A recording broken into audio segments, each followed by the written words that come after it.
Hi, I'm John Cranton with JimFeist.com. I'm going to take a look at the 2014 AFC West preview. First, if you want to get on Jim Feist Early Bird Football Special, get the entire season, pro and college, for $99 just by signing up before August 1st. Call Jim's offices 1-866-841-1655. Now, let's take a look at that 2014 AFC West. This was Peyton's place in 2013, really dominating the division and the AFC.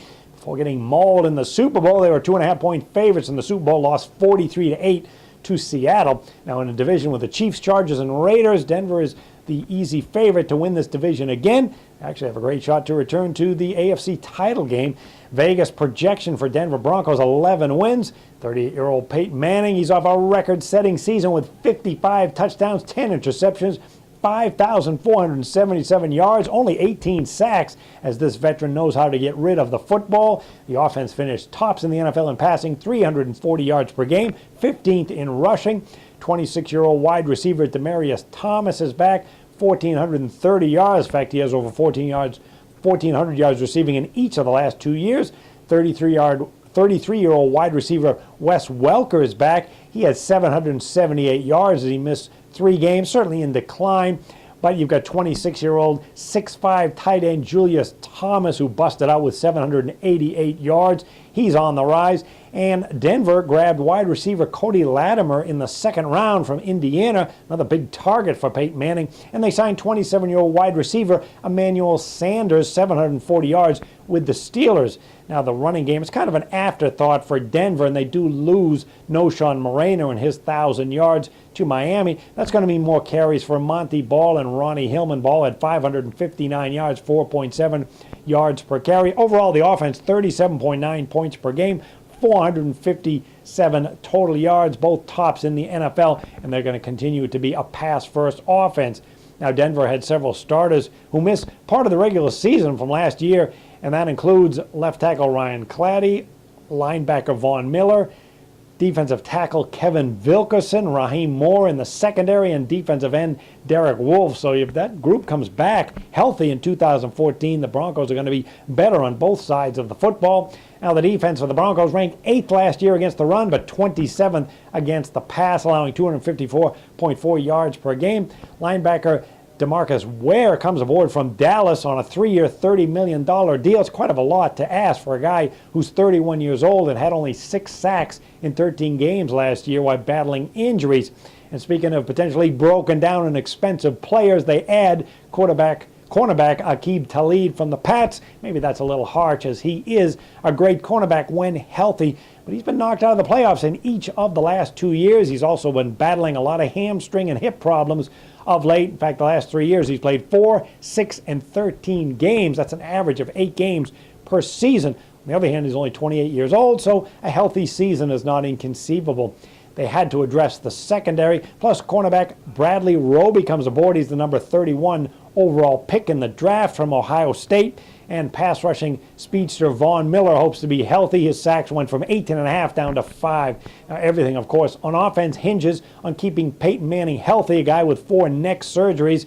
And the backup is quarterback Brock Osweiler. He threw 4 and 16 passes the last 2 years, so the key is to keep Peyton upright and healthy. Now, the schedule for Denver is actually kind of fun. They open up at home against the Colts, one of the few teams that did beat them a year ago. And then in Week 3, they're at Seattle for a Super Bowl rematch. Denver has to face the NFC West, so they're going to be facing the 49ers, Seahawks, Cardinals, and Rams. Then you got some tough road games in there at Cincinnati, at the Patriots, the Jets. Very tough games. Denver is on a 12-7 run over the total last year, part of a 19-9-1 over the total, and 23-12-2 over the total since Peyton Manning got here. Now, second place, we're going to take a look at the San Diego Chargers. They are projected at 8 wins. Mike McCoy did a terrific job in his first year as head coach, helping quarterback Phillip Rivers cut down on his turnovers, winning comeback player of the year. This offense finished 4th in the NFL in passing with just over 270 yards per game, 13th in rushing. Rivers was terrific, 32 touchdowns, only 11 interceptions. That means he threw 6 more touchdowns than the previous year and 4 fewer picks.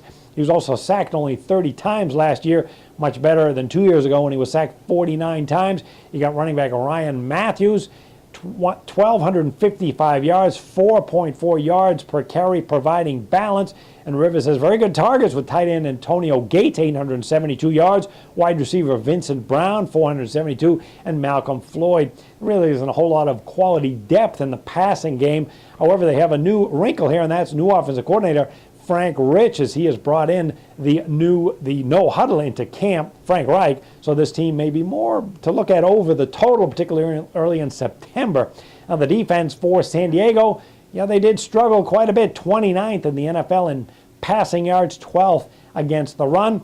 The Chargers struggled to find a pass rush from the outside, so they bring in Dwight Freeney, and they still have promising third-year pro Melvin Ingram coming off a serious injury.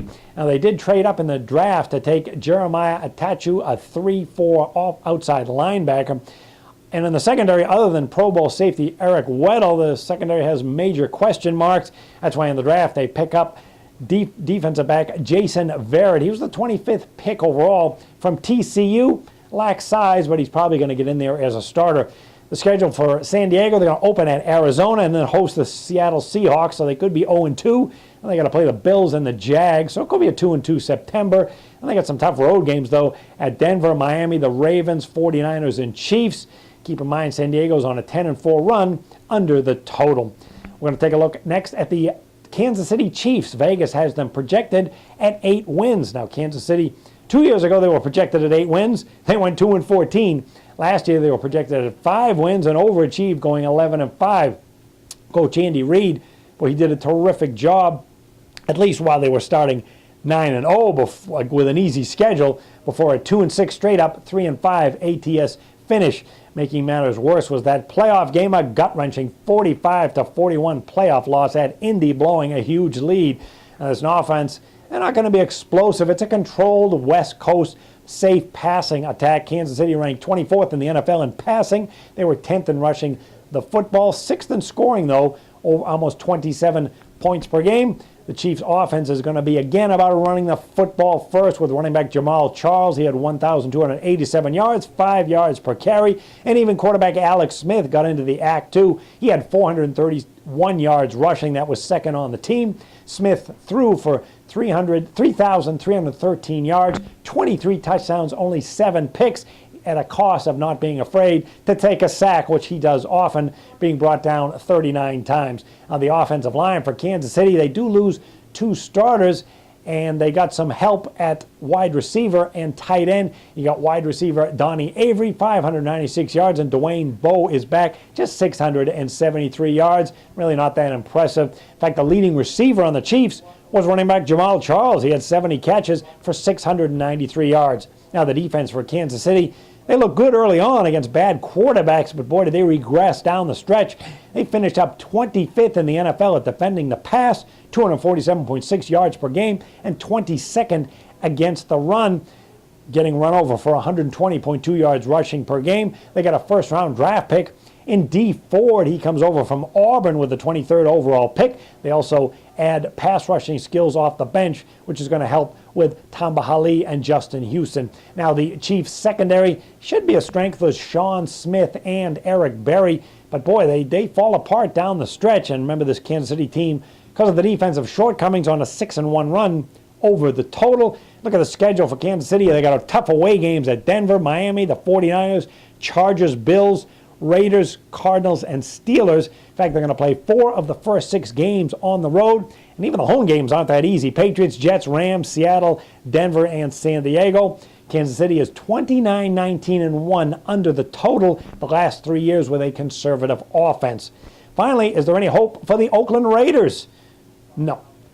Vegas has them projected at 5 wins. 3 years ago, this team had 8 wins, but boy, the last 2 years, 4-12 campaigns.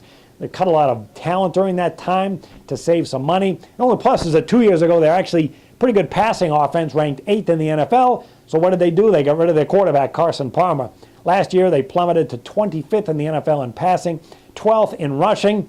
So the quarterback is a stopgap in Matt Schaub, hoping to revitalize his career after a disaster in Houston with 10 touchdowns and 14 picks. In fact, a Houston restaurant last year offered a Matt Schaub Pick 6 special, your choice of 6 toppings on any burger. Good luck in Oakland, Matt. They also have rookie quarterback Derek Carr. He had a brilliant senior season at Fresno State, and that wasn't until the bowl game when he faced some of that NFL caliber talent against USC, and he got totally mauled. Overall, Oakland has 5 new starters on offense, 5 on defense. Backfield's going to have running back Maurice Jones-Drew and Darren McFadden. It's an injury-prone ground game for sure. Wide receiver, they got 30-year-old James Jones. He had 817 yards with the Packers, along with holdover wide receiver Denarius Moore, 695 yards. Oakland has done very well at protecting the quarterback of late, but that was until last season when they gave up 44 sacks. Offensive tackle Don Penn said, hey, we're going to play like the old Raiders. I wonder if he means the 1961 Raiders that went 2-12. That team surrendered an NFL record 36 rushing TDs. Well, the Oakland defense for 2014, they don't look much better. They were terrible last year, 28th against the pass, 13 against the run. They don't have any pass rush, and they allowed 27.7 points per game. That ranked 28th in the NFL.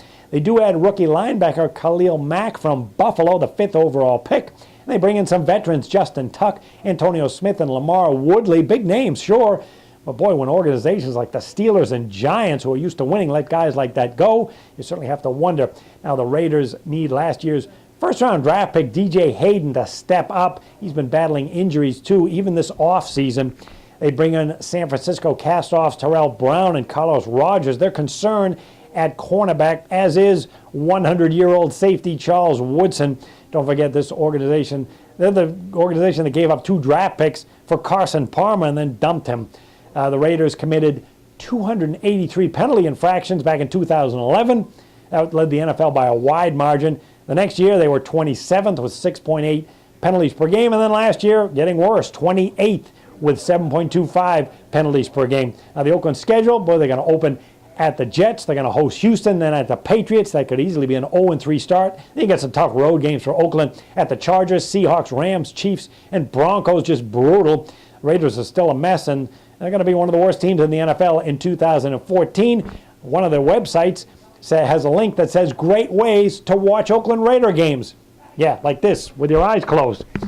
And remember, Jim Feist, if you want to get in on an early bird special, you can get all 4 weeks of NFL preseason for $29. It's going to include his NFL preseason game of the year.